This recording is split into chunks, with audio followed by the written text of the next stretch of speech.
Hey, what's going on, everybody? Thank you for taking some time out of your Wednesday night to jump on this week's edition of the Chalkboard Sessions training. This is Jason Brown. I'm super excited about finally launching this thing publicly and also being joined by somebody who I've looked up to since I got started in the industry, a true legend and a great networker, Mr. Brian Carruthers. So, guys, thank you for taking some time to jump onto this tonight. My suggestion for you is, grab a pen, grab a notepad somewhere, get somewhere comfortable, somewhere where you can get focused, turn off your cell phone, turn off the TV, turn away from the distractions. If you need to go in a separate room, we're going to really get this thing rolling in the next couple minutes. And understand that this training right here is coming from an 8-figure earner, somebody who has been in the industry for over 20 years, has personally sponsored over 1,400 people, built a team of hundreds and hundreds of thousands of people all around the world. And he's kind enough, nice enough, and to jump on here tonight and to share, an hour of knowledge with everybody on the call. So I am definitely honored to share this night with you, to share this training with you. Let me talk a little bit about how I got introduced to Brian. Before we became friends, I got his book recommended to me by a very good friend of mine, Building an Empire. Before that, I was, reading a lot of books on mentality and some books on network marketing, but overall what I had really wanted was something like this, almost a blueprint, if you will, on the industry. And when I got a hold of this book, you could ask some of the people that were around me, I just went crazy, and I read it twice within a month period. And what I love about it is it really covers everything from start to finish. He starts with his story on how he got into the industry and how he watched his brother in real estate become more successful building teams than he was doing individually. He talks about getting started and then goes into the principles for somebody new in the industry, somebody brand new and doesn't even know what network marketing is. When they pick up this book, they're not confused. It's really a step-by-step blueprint on how to A, get started, how to B, maintain your team, and then how to C, duplicate and create a system so that you can really truly attain that residual income that everybody joins the industry for. So guys, get extremely fired up. I'm going to bring up now Mr. Brian Carruthers to get this thing started. So Brian, are you out there, buddy? I hope you can hear me still. Yeah, I can, loud and clear. Awesome. Well, I do appreciate the opportunity to be on here, and I don't know if I just lost you. Did I lose you, Jason? No, I'm here. All right, good stuff. Well, I'm humbled. I love the opportunity to speak with network marketers. I spent my first 17 years in the industry minding my own business, working with just my team inside of my own company. A friend of mine, Eric, asked me to come out to Las Vegas to speak at a network marketing recruiting mastery. And that was about 3 years ago. And I decided, okay, I'm going to come out there and kind of share. He wanted me to spend an hour on cold market recruiting because I've gotten very good at that. Very few people in the entire history of the industry have recruited as many as I have personally. So he wanted me to do some training. And that was the first time I've ever actually done a generic training for the entire industry. And it kind of woke me up to the fact that, I can help other people, even if they're not in my money. I love the fact that I like to help people. And so that was the beginning of it. Here it is 3 years later. I've written a couple of best-selling books for the industry. One's a recruiting tool, and one is a recruiting and a complete, like you said, blueprint to how to go from scratch to a 7-figure income in network marketing. And so let me just kind of share with you real quickly my story, and then we'll get into some training here tonight. I was actually, I came from a background in real estate, and fortunately, when people have read Rich Dad, Poor Dad by Robert Kiyosaki, they know that Robert had his own father who was living check to check, working a job for the government, and but his friend's father was a wealthy entrepreneur, and he learned more about success from his friend's father, who he calls his rich dad. I was fortunate to have my own rich dad be my dad. My dad built one of the largest real estate companies on the East Coast back in the 70s, and started a couple banks and had a furniture company. So I got a chance to learn through osmosis a lot of success principles that, my dad didn't really ever sit me down and say, hey, Brian, all right, come over here. We got 2 hours a day. I want to teach you entrepreneurialism. That's not how I learned. I just learned by watching him. And sometimes I wasn't even consciously watching, but it just kind of seeps in. And then from there, I wound up getting involved in network marketing. And it's interesting because at first I shunned the industry because everybody has the stigma planted into their head. Oh, that's a pyramid scheme. Oh, that's a scam or whatever. So, we all have to go through that. But I wound up getting involved with my current company 16 years ago. And I had already been in network marketing 3.5 years with one company and another year at another company. And that company actually, I learned a lot about personal development. So my story, you need to know the backstory behind it. I spent 4.5 years in network marketing, not making much money, but I learned a lot. I learned about PBRs, private conference calls, how to do a 3-way call, the importance of tools and events and third party, and how to motivate your organization and how to manage your time. I learned a lot of that stuff. Didn't make a lot of money with it, but I learned a lot. So when I got started up in my current company, 4.5 years into the industry, I hit the ground running pretty well. And my first year made $248,000 in income. Made my first $1 million in 2.5 years. And now I've got, I don't have anything less than 6-figure months now. But you have to know the story behind the story. So anybody who's new to the industry, you've been in network marketing for a year, 2, 3 years or less, don't compare yourself to other people that are having wild success because you don't know where their learning began. It begins before the industry, and then once you get here, it's a whole different animal. And there's a lot to learn. I see a lot of people that have had success in all kinds of other things. They get here and they get freaked out because they think they're going to have success because they were so good at whatever they did before. I say all that to simply say that you're in the right place in the right industry. Hopefully, you're with the right vehicle for you. Whenever I talk to network marketers, I tell people, don't call me. Don't try to reach me afterward and say, hey, I want to work with you. I want to get involved with your business. I won't recruit you. I recruit organically from my own contacts, non-network marketers. Because again, I'm here to serve the industry now. I'm kind of a generic ambassador. I want people to use the book and feel safe and comfortable that I can get my team using this book as a manual. We can all use it as a flagpole to rally around. It's called getting on the same page. If you go to church and everybody's reading from a different page in the hymnal, it's going to sound chaotic, right? It's not going to work right. The book was written so that you can actually have a leadership or a training call every week or every month or whatever you guys do when you're respective companies, where you can say, hey guys, we're going to go over chapter 4 tonight. We're going to go over chapter 6 tonight. We're going to talk about 3-way calls. We're going to talk about this. And you guys can all have the same information. A confused mind shuts down and does nothing. So if you're telling people about this and they're hearing from somebody else in the upline about that, and they're hearing from somebody's sideline and the company, and then they're hearing from other trainers out there in the industry, it's craziness. So get really, really focused. That's probably the main thing I can share with you. So I don't know where you want to go as far as starting off with some training content.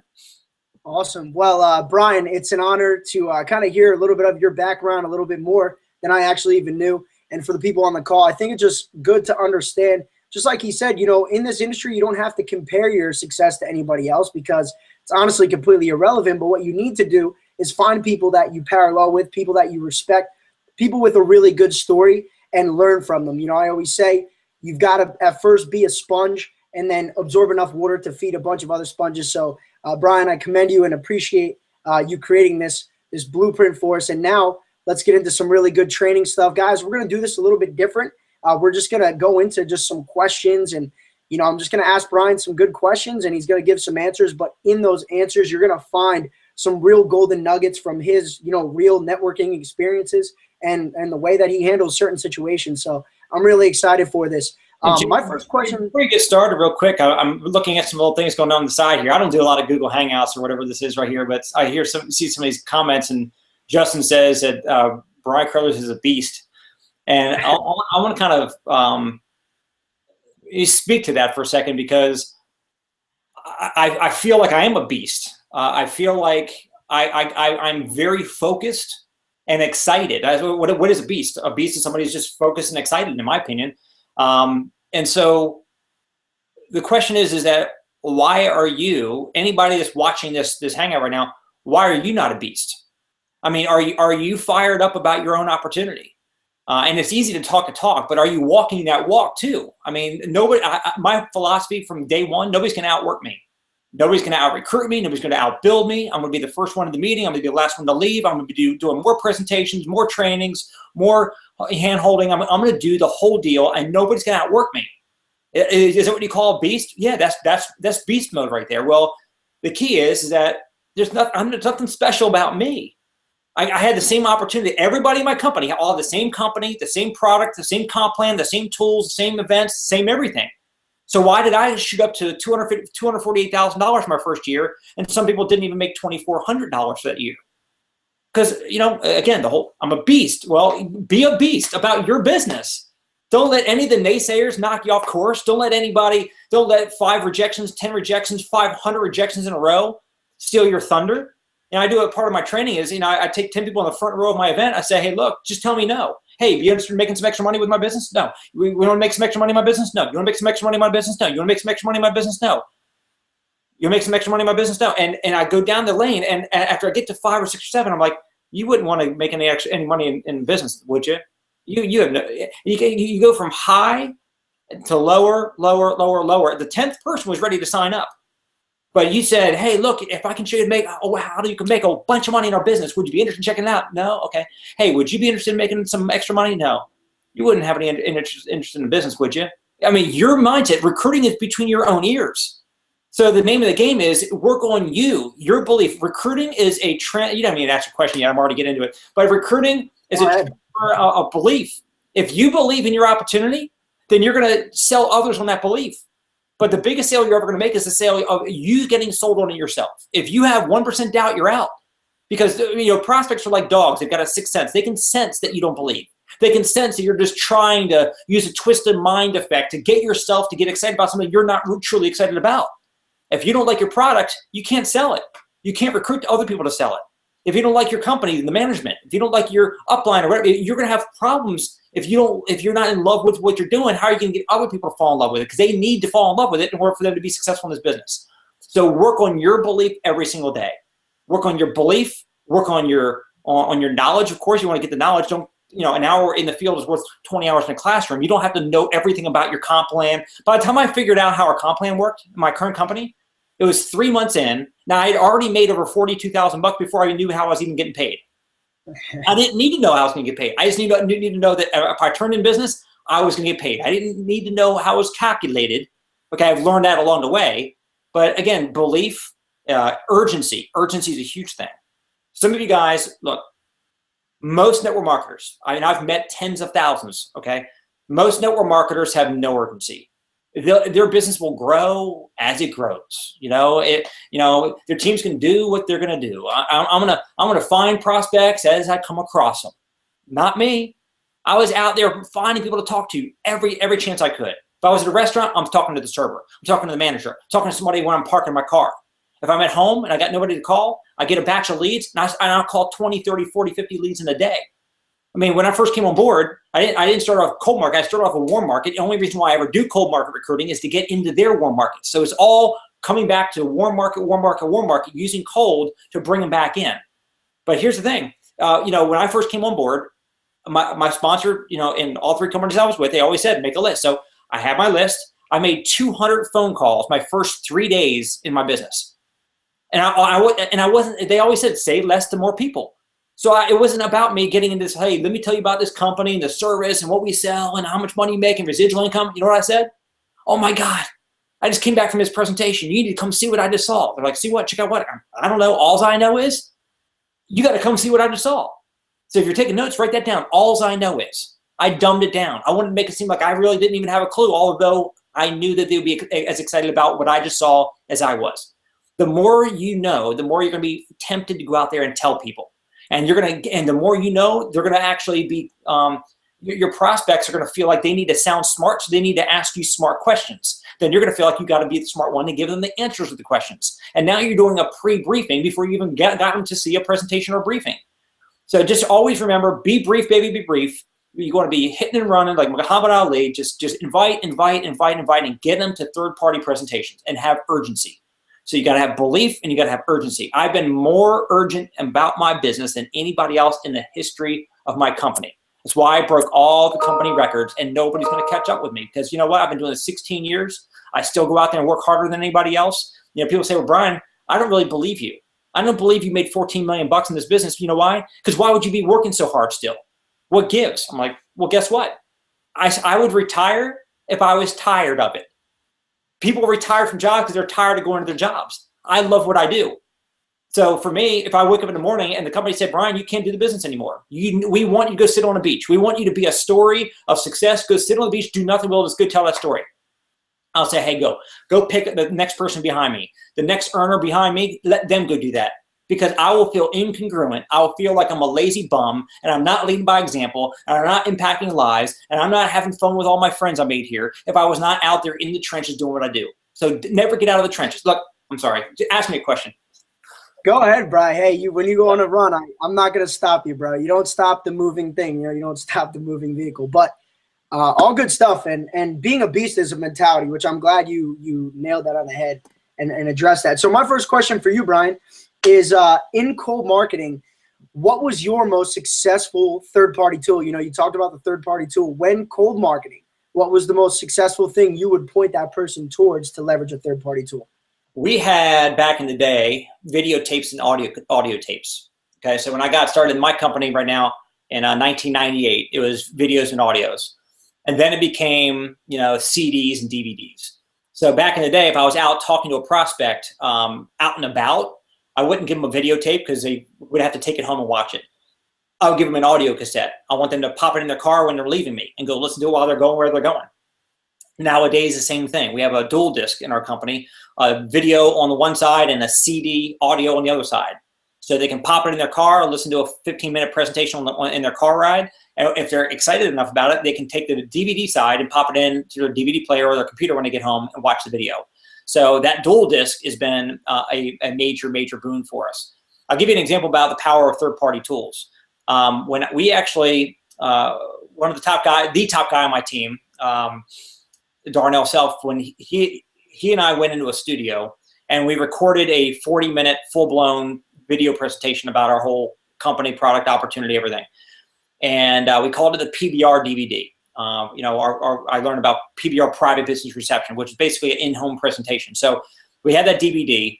When we actually, you put that into the team's hands, our team's recruiting went from 1,000 recruits to 2,000 recruits a month.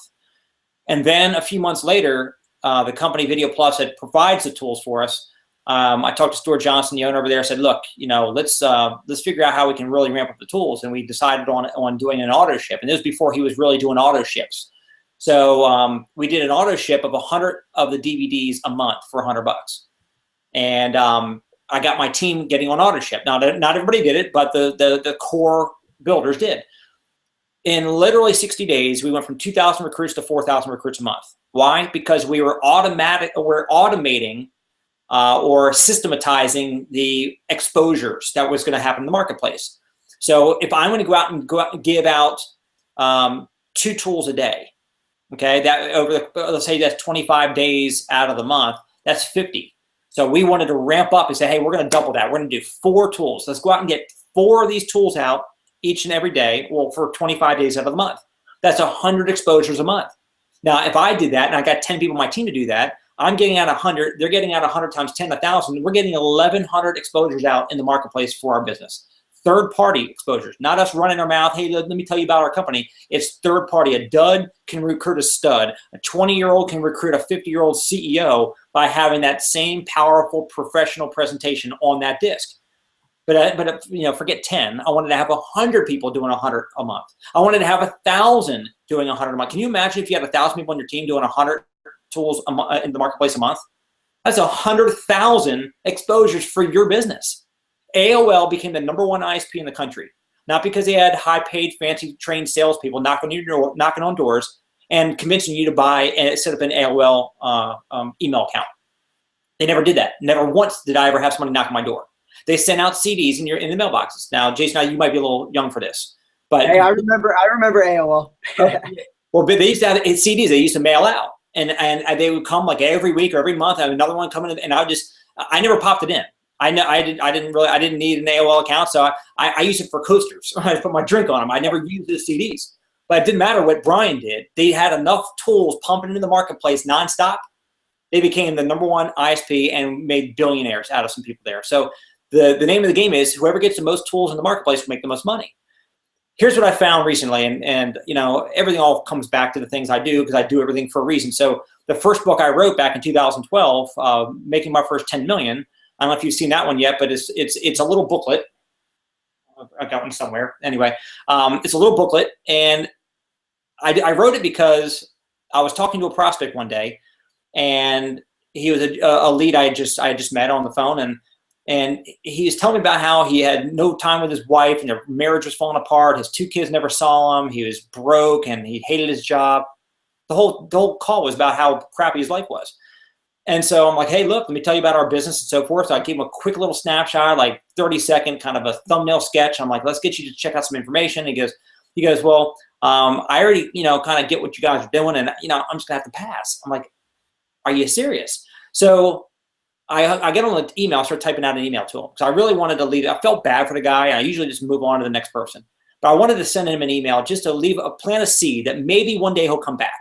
So I started talking about, hey, you know, you're repelling money. I can tell you're not attracting money because your mindset, and you need to have leveraged income instead of being leveraged at your job. Otherwise, you're never going to have time with your wife and kids and so forth.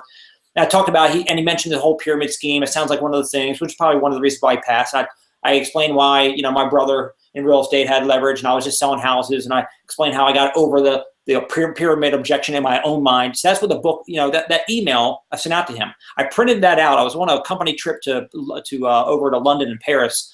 And a couple of top guys, including Darnell and my team, I gave him a copy that I printed out the manuscript from this email. I said, read this.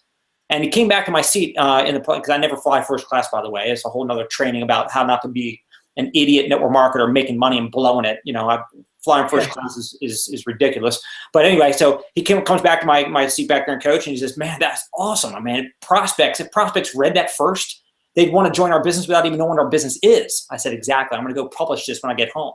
Within 2 weeks, I had it in print, and it went #1 on Amazon, and it sold over 300,000 copies now. And they're $1 a piece, so it's not like I'm making money selling books, but it's a tool that I designed because think about how many times you are at, you know, Jason or anybody listening right now, you go out and talk to a prospect, and they're like, I'm not interested. And you get the Heisman. And every time you get the Heisman or the stiff arm, and you're like, I'm not interested in that. You know, as a leader, you can handle that. But the typical network marketer can't. You know, they get 2, 3, 4 stiff arms, and they're like, I'd rather just focus on my job. I don't get rejected every day at my job. Well, the reality is that's a choice that they're going to make. And we know that that's a bad move, but what can we do as a leader? What can we as leaders of our teams do to eliminate as much of that rejection as we possibly can? Because if they're not getting rejected, they'll probably like the business more. They won't be afraid of prospecting if they're getting better reception. So if we can open the door of receptivity first by talking to them about money, about giving them a generic book about money that they're happy to receive as a gift, and now they're excited about leveraged income, and they know that network marketing is not a pyramid scheme. And now all of a sudden you've opened the door of receptivity. You can walk in broad shouldered and say, hey, look, here's the opportunity that I'm involved in. Would you imagine that people on your team are going to be prospecting a lot more if they're getting welcomed, and they're getting, hey, tell me what your business is about because I want what this book is talking about. So just a little side note, and I don't know if you were on that call I did probably about a month ago. I had 3 from my company, and then I had 9 from other companies, 9 top recruiters from multiple companies around the industry. I had to get on a call where I spent an hour teaching how to use a book as a recruiting tool, but I hardly had to talk. I basically just threw it out to these guys. I had 12 top recruiters explaining to a couple thousand people from all these network marketing companies out there, explaining how they're using that booklet to be their top recruiter in their company. So if you haven't checked out that you go to makingmyfirst10million.com. There's an audio link or audio button. Just click the button and listen to the free training. It's right there on the website there. That's amazing. And that's powerful. I think third-party tool has been so big for me, myself, always pointing. Somebody said a long time ago, listen, the more talking you do, the less money you make. Point your finger to a tool, to a resource. And it sounds like that's another great resource to use. So awesome. I'm excited to get my hands on that for sure. Another question for you, Brian. When somebody gets started in your team, when somebody brand new, they just enrolled, what is the first thing that you do with that new person?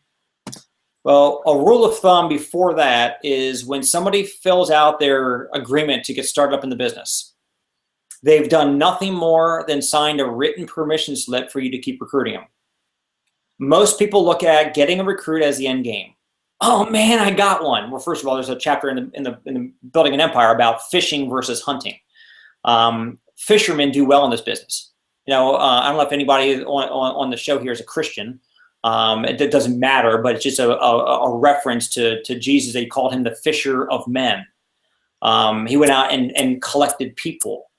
He didn't hunt. He wasn't the hunter of men, right? If you're out there, and by the way, he was probably one of the best recruiters of all time. He had a heck of a front line, 12 front line, and has half the world in his downline now. It's pretty cool. But the name of the game is that your recruit is not the end game. If I try to recruit Jason and I successfully recruit him, he signs an application, he pays a couple $100 or whatever it is to get started in your business. Most people say, "Oh, I got him." Well, here's the thing: the work begins then. Every day that goes by without that recruit making significant money, they're one step closer to quitting the business. So I'm done recruiting somebody when they're making 6 figures plus. Until then, I got to keep on recruiting them. I got to keep reselling them on our service or our product. Got to keep on reselling them on our opportunity. Got to keep on reselling them on how this is a better way than their job. Got to keep on selling them on that there is a chance to have time freedom. I can keep selling them on why this is the only way they're going to be able to build wealth, because if they're doing it at their job, it's going to take 5 times longer. So it's a constant recruiting deal. So that is a backdrop to your question. The first thing I physically do, I do a game plan interview with them in their first 24 hours. Now, everybody's got a different getting started launching process. Mine is very simple. We have a one-page document that we kind of walk them through and we have them write down their why. We have them start making their top 10 or 20 list, and we can build on that from there soon after. We tell them where their weekly business briefing is, where their next training class is, when the team conference calls are. We have them write down their 3 upline support people, their names and numbers. And quite frankly, we do welcome calls with each of those 3 right away. So they're connected in. They feel like they're a part of something bigger than themselves, part of a team. They have support. They're not on their own. So that's what we call our step 1 document. And then secondly, I've got a website. So step 1 I've got a 4-step deal on my getting started site for my team. Step 1, print out the document, go through that with their sponsor. Step 2 is for them to actually listen to the CDs that came in their kit, okay, and then book themselves into a training class. Number 3, they need to watch a video that I did where I teach them how to do a PBR in their home, a home presentation, invite all their warm contacts over there and have somebody or something, a person or a DVD, present for them, and then a private conference call, a telephonic PBR. For anybody that can't come over to their house, just get on a conference call line, or even do a hangout like this and do a presentation live and send everybody to the website afterward to sign up. And step 4 is they go to get Building an Empire, get my book, and read it cover to cover. And so that's our startup process, and it works extremely well. The name of the game is, it's not how quickly you can get people in the business, it's how quick you can get them in, get them paid, get them promoted. And Art Williams always used to say, billionaire Art Williams, founded Primerica, used to be A.L. Williams. He always said, you got to keep them coming and going. Keep them coming in the front door and moving up. Keep them coming and going up the comp plan. Keep coming and going up the comp plan. So that's the name of the game. It's just you got to get on them quick. If you let 3 days go by after you recruit them and you haven't gotten them started, you most likely lost them by then.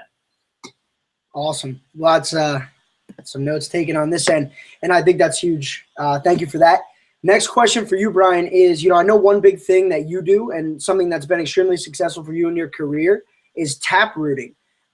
Explain to maybe some people on here who are not familiar with it, maybe even pretend I don't know anything about tap rooting. What are some things about tap rooting that have been significant for you, and why do you do it? Tap rooting goes all the way back to Amway. I mean, I used to listen to Amway tapes years ago. I recruited a bunch of Amway people into my business because they weren't making any money in Amway, but they had their upline was making them buy tapes every single week. And some of those tapes were actually some good stuff on there.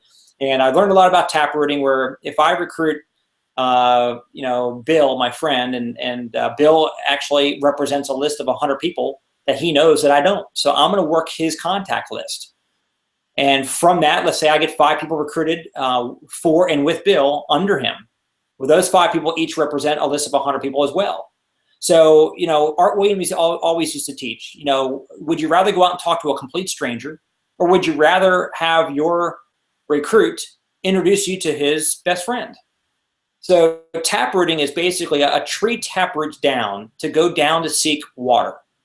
And your whole goal is to drive down in your organization, and through your personal efforts, you can personally recruit through people one under another and drive your business down. But taprooting also is referred to in the industry. It's got some different meanings. If you've got somebody on your 12th level, now everybody's pay plans are different. Okay, my pay plan I'm in, it goes infinitely deep. So, you know, taprooting in a different comp plan, if you only get paid down 5 levels or 7 levels or 10 levels, you know, there's only so you got to figure out where you want to spend your time. So taprooting for somebody, they might taproot down 5, 6, 7 levels. Somebody might go down 30 levels. That all depends. But the key is, it's kind of like you look for the smoke, and you go there, you'll find the fire. So taprooting, you know, you go down through your organization, you can find somebody who's a stud and work with that stud. You work down there. It anchors the rest of the tree by having that stud in your organization. So again, there's 2 answers to that. Personally working down through people's lists, or just going down through your existing organization of representatives and find somebody down there that you can go personally lock arms with. Those are 2 different variations of what people call taprooting. In my book, I have a section that has 2 chapters in it called Dangling the Carrot or Shopping the App. And they're very similar, but let me just address it real quick. If you got to get a whole bunch of prospects in play. So you're making contacts and they're checking out information. They're somewhere between exposure and signed up. They're on the fence. The average person should have at least 10 in play at all times. For me, that was child's play. For me, I wanted to have 50 in play, 100 in play from day one, way back years ago. And so when you go out and get 10, 20, 30 people in play, they haven't decided yet, but they're not off the table either. Then here's what you do. You just block out a few hours on a given evening, and you start calling them up. And I look at my whiteboard, so and I encourage you to have whiteboards, and so you can track what you're doing. So I called Alex. Hey, Alex. Hey, it's Brian Carruthers. Look, we haven't talked in a few weeks. I know you're still evaluating the business and so forth. Well, let me tell you something. I've got a few hours tonight where I'm going to be following up with people that are absolutely excited about our business, and I'm going to be getting some of these applications filled out with them. And I talked to you. I got a star next to your name. I remember you clear as day. You're a sharp guy. Let me tell you something. I want to give you an offer that there's no way you're going to be able to refuse. As I sign these people up tonight, if you hurry up and fill out your application right now first and get in the system, I'll take them and put them underneath of you and your team, and you're going to earn overrides and residuals on everything they do with our company forever. Are you by your computer right now? All right, let's get you set up. I mean, first of all, it's assuming the sale, massive posture. I'm not asking him, hey, are you interested? What do you think? I don't care what he thinks. I want to know if he's by his computer, we're going to go fill out his application. I'm going to let him stop me in my tracks if he chooses to and say, I'm not ready. Which, fine, sometimes I'll say that. So I get Alex, he says, yeah, oh, absolutely. So I'm going to call the next one, Ted. Hey, Ted. Hey, it's Brian Carruthers. Look, I talked to you a couple of days ago about our business. Well, hey, look, I want to let you know that I actually just got on the phone with a really sharp guy. He's a ball of energy. He's got so many people he's going to talk to about our business. If you hurry up and fill out your application, I'm going to take his application and stick him underneath of you, and you're going to override and residual everything he does forever. So I take an app in hand. Well, first of all, what did I first do? First, I shopped the app. I'm sorry. First, I dangled the carrot. I had nobody signed up yet, but I said, hey, I'm about to get a bunch of people signed up. If you hurry up and fill out your application, I'm going to put them underneath of you. So I dangled the carrot, which is dangling the concept. Once I have an app in hand, then I shop the app. I've got an app, Alex. I go to Ted. Hey, Ted, you want to take advantage of this? Probably, yeah. Ted's application goes in. Now I got Ted and Alex's. I'm going to call up Ron. Hey, Ron. Hey, it's Brian Carruthers. Look, I talked to you last week. I know you're still checking out the website and considering whether you want to get involved in this business or not. Let me tell you something. Got this guy, Alex, hot to trot. He's going to go out there and blow this thing up. And Ted, who's a business owner. He's got a whole ton of his clients he wants to take our product to. If you hurry up and fill out your application, I got these 2 guys. I'm going to put them underneath it. And I just basically boom, boom, boom, boom, boom, boom. And then all I got to do is make sure one person I recruit organically without any promises, take that person, stick them at the bottom of the leg. I fulfilled everybody's gotten something from the deal. I'll fulfill my promises. I actually built one leg, and I'll stop here after this. I built one leg down a few years ago, 34 levels deep, and the 35th person down took off, made multiple six figures in the business. Everybody applying was happy about it. I could only imagine. That's an amazing thing. And when I went through the book the first time, I was like, you know what? I wasn't even on the screen, but the dangling the carrot concept is so important because most people don't even understand network marketing. And if they do, they know that they need people under them. So when you can show them that type of a real result and say, hey, listen, I'm doing the work for you, get in now, get in before this momentum. And like you said, you're assuming the sale, which is, real good sales 101. Assume that they're going to make the sale and let them stop you in the tracks. Phenomenal. Awesome. And you crushed that answer. And, not to pat myself on the back, but, I did 11. My biggest day was 11 recruits in a day using the dangle on the carrot kind of a thing. And again, just to for everybody to kind of wrap their brain around this. I mean, how many months have you guys listening in right now? How many times have you all recruited 10 people personally in a month? Most network marketers never recruit 10 people in a month. Some of them don't even do a 10 in a year, and some of them never do 10 in their career. I did 10 recruits a month for 10 straight years. So what does that mean? That requires, having contacts, where this prospect's going to come from. That's something you got to learn, how to be a good prospector. Then you have to be a good, exposer, how to expose these people properly. You have to be a great the presentation needs to be good. So you got to be using third-party tools and events to do the presentations. Then you got to be great at follow-up, which is where most people drop the ball, is in follow-up. They're horrible at follow-up. And then getting these people started. I recruited 1,450 people myself. My team's over 400,000 distributors. So it wasn't just me having 1,450 recruits, and that's all my team is. I got duplication. So I was doing well on my personal effort, but I also duplicated well. That's the key, and that's the trick. And that's where it takes a special person to get super coachable and want to learn. I mean, I learned a lot I was a massive student of the industry, and I had good mentors. And so that's important for you guys to get real coachable. So. Awesome. Well, that's going to lead into my next question. I know tonight we wanted to talk about getting really, really big results. And I feel like this question is going to segue, what we just talked about into getting really big results. How important is it to start a funnel and just get a funnel of prospects going? Because that's exactly what you do with that dangle the carrot concept. So how important is it to start a funnel, B, get organized, and then C, follow up? I'm not the best at organization, so I can't speak that well to that. Some people use electronics. They've got a calendar on their phone. I don't use that. I still use a paper, printed calendar for my appointments, stuff like that. So I've got an online system where all my leads go in there, and they get autoresponder emails all the time, which are dripping. I call it marinating them until I'm ready to pull the meat out of the fridge. And so, which means I make a phone call to them. But it's, a funnel. This whole thing is about building a list, building a funnel, and getting them through the exposure and the evaluation process. You got to keep on following up until they sign up. People say, well, how often do you follow up? Well, if I talk to you today and I have you go check out a webinar at your house, or listen to a conference call, or watch a DVD or whatever, I'm calling it the same night. People say, hey, here, take this DVD. I'll talk to you next week. That's stupid. Why would you? Okay, you finally get the iron in the fire. It gets red piping hot, and then you're going to call it next week when it's cooled down again. You got to strike while the iron's hot. So you follow up the same night. If you talk to somebody at night, you talk to them the next day. 24 hours maximum. And then after that, the second follow-up might be a day later. Then after that, it might be 2-3 days later. And then after that, it might be 5 or 7 days later. And then after that, it's every couple of weeks. Then it's every couple of months. And it's every couple of years. I'm recruiting people today I've been talking to for years. I got a recruit last February. I talked to for 13 years, finally signed him up. So, it's just, a lot of people just give up. There's a lot of statistics out there. A lot of people in sales and real estate or whatever, they give up after 1, 2, 3 exposures. And it takes typically 5 to 7 to 10 exposures or follow-ups to finally get through to that person. So don't give up too early. And by the way, just give you a warning. I've got a 9:30 call I got to do, so maybe we can have one more.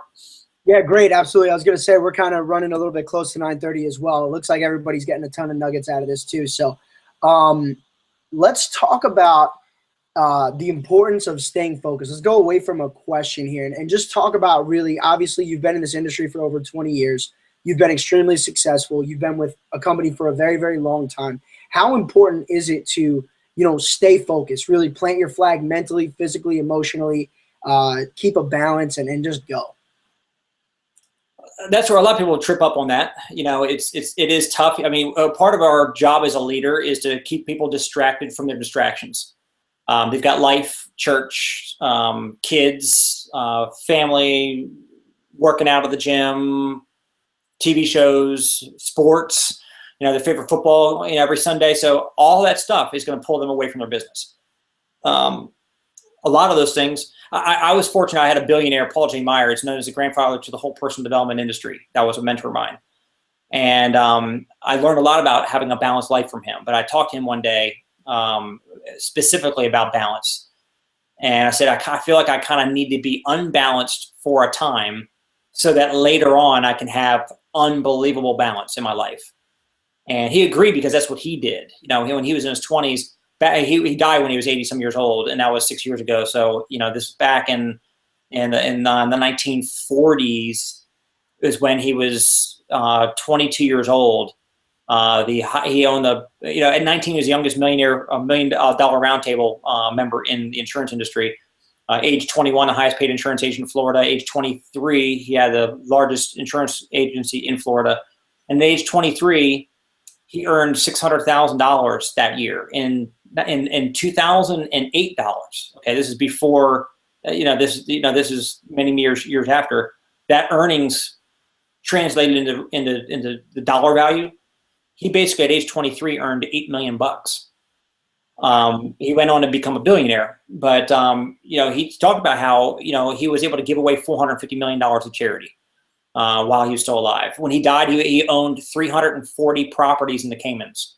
Most people say, man, I would love to own a condo on Grand Cayman. He owned 340 properties.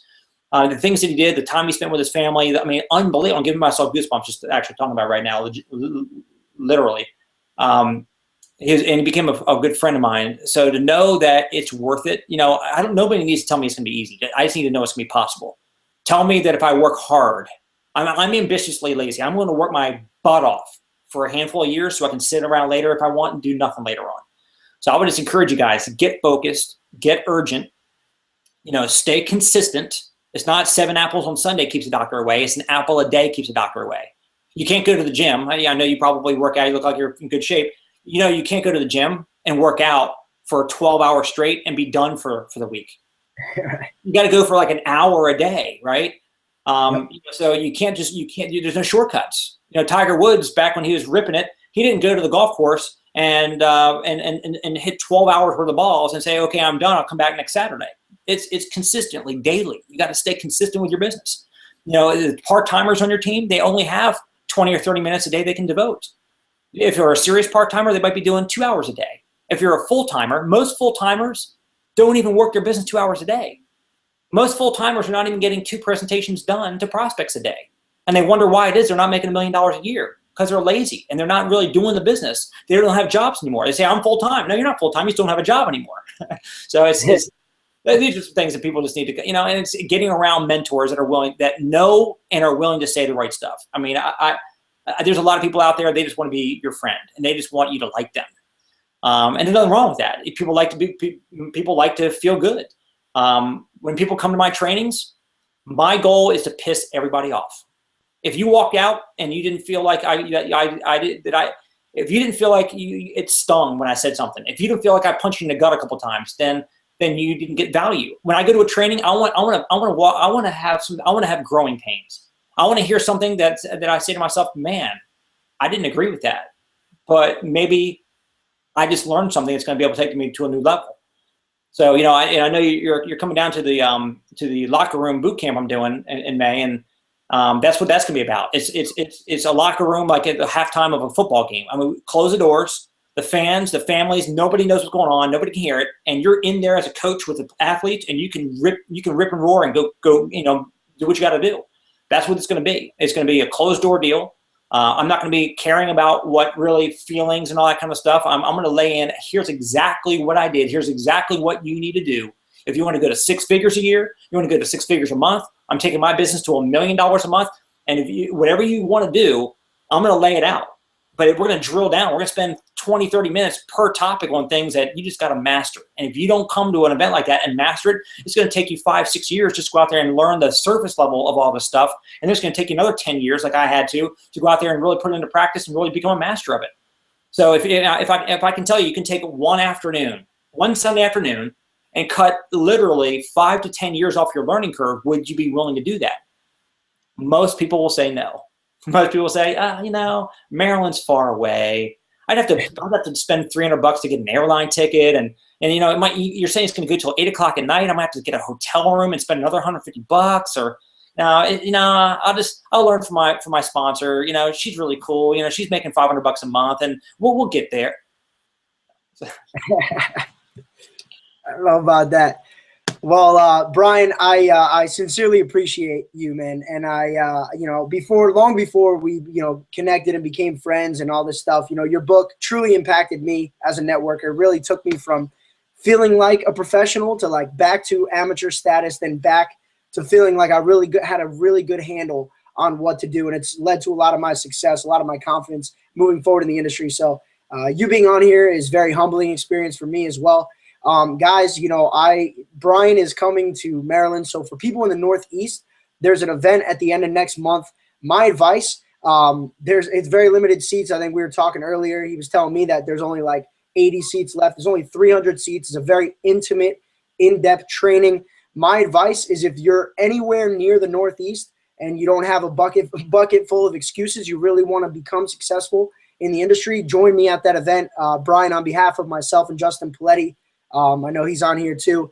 We thank you for jumping on here tonight, sharing some knowledge with everybody on the call, no matter what company you're from, you know, how tall, how skinny, how, you know, what race, religion, does not matter. If you take the knowledge from people that have been successful and apply it, how could you fail? You know, and just learning from you, Brian, all your great answers. But what I've taken away tonight is that you've got to be hungry. You've got to be humble. You've got to stay motivated. And you've got to be confident in what you're doing. And honestly, I thank you for everything you've done for me indirectly and now directly. And on behalf of everybody, I appreciate you jumping on here tonight. I just hope I see you guys on May 31st. And also, I hope that when you go across stage as a top recruiter or one of the top ranks in your company, I don't need you to say my name from stage. You guys can keep it in the family, but just let me know. Shoot me a message to say, hey, look, you know, something you said or something that you wrote or whatever. That's the stuff that drives me. I don't make money off of other people out there. Look, if you buy a book for $17, I didn't make any money, right? So, you know, I get gratified and excited when somebody like Jason just said, hey, look, I've learned from you and I'm succeeding. And so for me, Jim Rohn always used to say, I just want to be in your testimonial. So I want to be in your all's testimonial. I want to see you all making $1 million plus a year. I want to see you guys giving a good percentage of your money back to charity. I want to see you guys having a massive impact, not just having the Ferraris and, you know, acting like a lot of these network marketers that finally came into money for the first time. Be responsible with it. I've got another book that's going to be coming out at the end of the year. It's going to be the money book for network marketers, and it's going to teach everybody what to do with the money they're making so they can save it, pay their taxes right, keep as much as they can, and invest it properly. So that's going to be something down the road. So I'm excited about it. See you guys soon. I got to jump on my next call. Awesome. Thank you very much, Brian. And guys, for those of you who, you know, stuck this thing out, showed up, appreciate it. You know, this Chalkboard Sessions training started off as something very small. You know, we took it and made it a little bit bigger. And it's something that we're going to really plug into over the course of time and continue to grow and just allow people a space on a Wednesday night for an hour to plug in, attain knowledge from some of the best in the industry. I'm so excited for the event. I'm so excited for you guys to get your hands on this book. Want any type of information, contact me, and we'll get it going. So, Brian, again, thanks for jumping on. Guys, thanks for taking some time out of your Wednesday night. Hopefully you got some dangling carrots from this event. Have a great rest of your night, and good luck into your future.